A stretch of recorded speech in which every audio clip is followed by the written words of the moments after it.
Cartoons, the animated frontier. These are the voyages of the Cellcast podcast.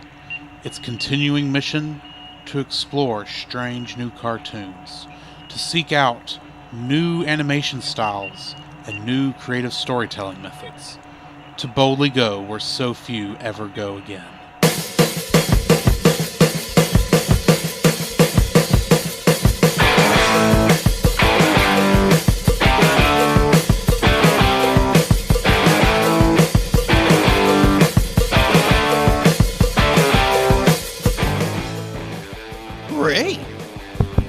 Am I wrong? Okay. This podcast is a part of Christian Reek Central Network. Wrong. Hey, Scoop, what are you doing, man? I don't know. I'm supposed to be reading an ad. All right, hold on. Give me it. Okay. All right. This podcast is part of the Christian Geek Central Network at ChristianGeekCentral.com. Hello and welcome to another episode of the Cellcast, The animated series. Joining me today is a man who's just got to go digging, Jacob. I gotta go digging for gold. Wait, I'm not digging for that, am I? No, red crystals. Oh, yeah, that's Nothing right. but red crystals as far as the eye can see. Yeah. Not rubies, red crystals. Well, shucks darn. Why, thank you. I'd like to introduce our co-host, a man who just got to get his righty hands on a sword. Welcome, Drew. It's all going according to plan. I'll quit saying that. How are you doing, Jacob?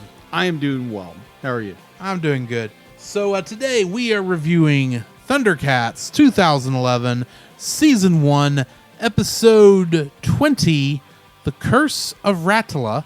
This is 20, right? Yeah. 20.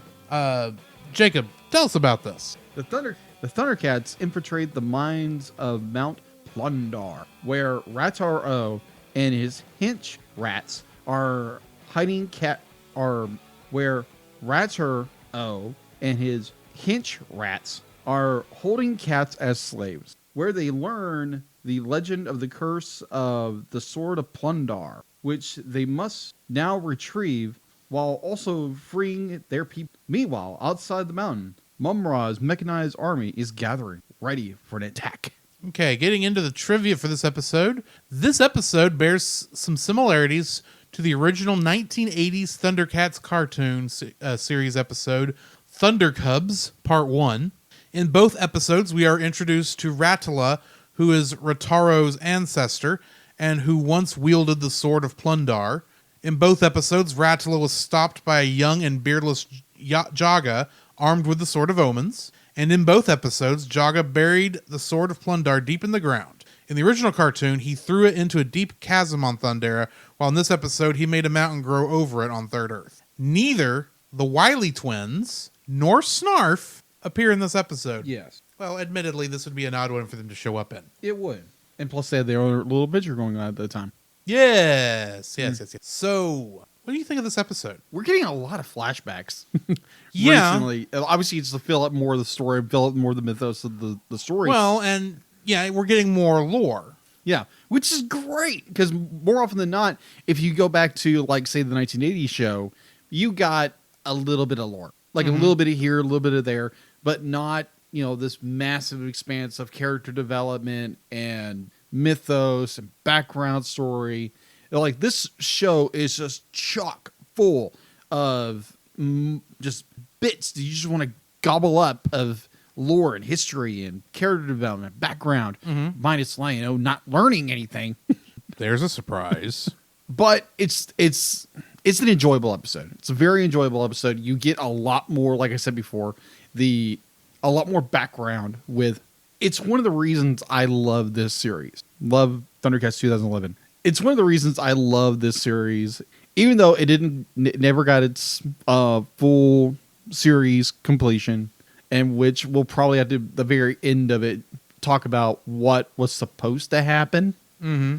Well, obviously we'll get there when we get there, but I just love it. It's so amazing. We get Rataro, and we get all these amazing characters. We get to know where all the survivors of Thundera went, and there again, Lion-O's lack of foresight there again, he was on a Surprise. right. Yeah, he was on a revenge kick. I understand, but you left your people to die, buddy.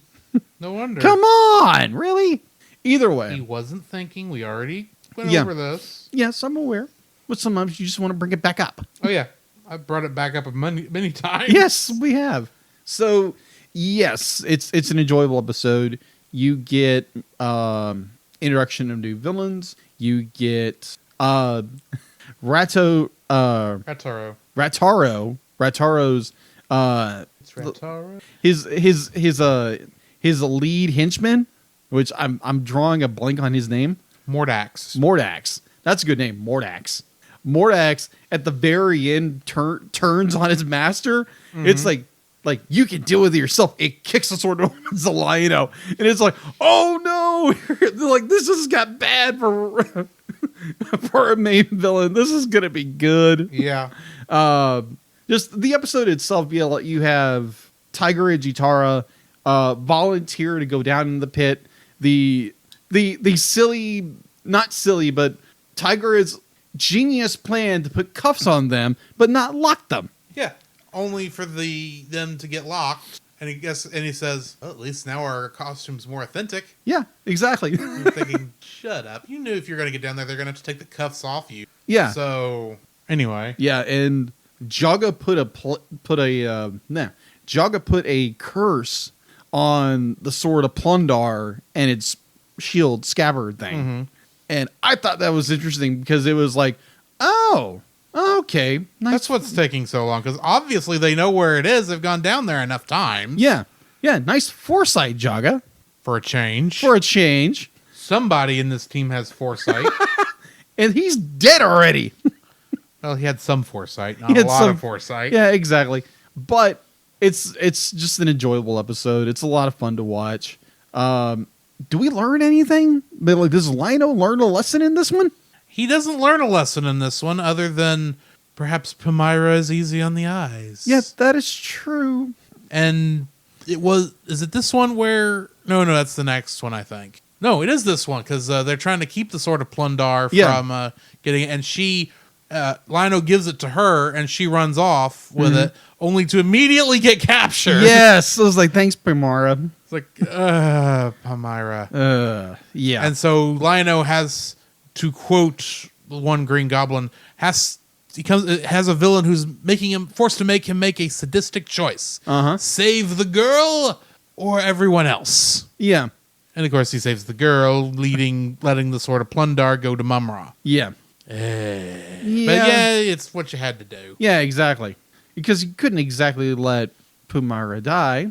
Well, from what we read about what's going to happen to her. Yeah, no, let's not go there right now. But either way, it was an enjoyable episode. I thoroughly enjoyed it. What about you? It was enjoyable. A nice little adventure to try and capture, try to get the Sword of Plundar before everyone else does. Mm-hmm. My thought, though, is if the Sword of Plundar is cursed and no one else can get the sword, why don't you just leave the sword where it is and just save the Thunderian slaves? True. Maybe kill some rats? Because, I mean, none of these are voiced by Vincent Price, so they're automatically inferior. But my other thought isn't Mumra going to come here anyway to get this at some point? He kind of knows where it is. Yeah. So, I mean, it's not like it's being hidden. He just hasn't gotten there to get it yet. Yeah, and plus Mumra has the ability to call the Sword of Plundar. Right, so it's not like it's... I'm just saying that rats really didn't think this through. No. They were going to get killed one way or another. Yeah. Better to be killed by the heroes than by the villains. That's true, but... The villains might torture you. Yeah, that's true, but also the poor Thunderians who have now been enslaved by the Ratars. Yes. I was saying, save the slaves. Yeah, exactly. And let the rats get killed by Mumra. Yeah, they are only rats after all. Indeed. Anyway, you got anything else on this episode before we end this thing? No, all I can say, it was a very ratty episode. It was very Indeed. Good. So join us next time for Birth of the Blades. Mm-hmm. Indeed. Come, Jacob. We must prepare for next week. Prepare for what, Drew? The same thing we do every week, Jacob. Record a podcast. Oh, boy. So where can they find you, Jacob? They can find me on Facebook at Jacob B. Heron and Jacob's Daily Art Corner, my personal art Facebook page. On Twitter at Jacob B. Heron, on Instagram at Jacob B. Heron, and on Letterboxd at Jacob Heron. Where can they find you, Drew? You can find me on Facebook at Drew Dodgen. You can also find my Facebook page at Drew's Photo Bin, where I upload my photography. You can also follow me on Letterboxd at GGeorge759 and Twitter at GGeorge759.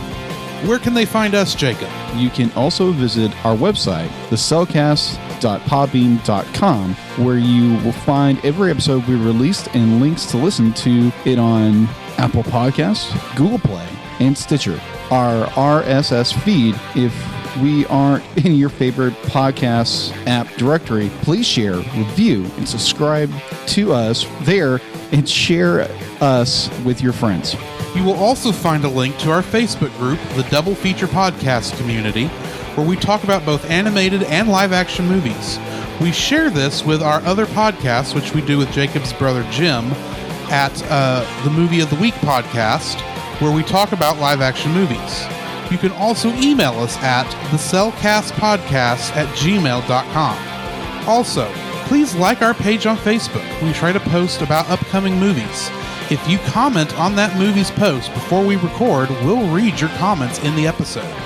And remember, every time we say The Cellcast, that is with a single L.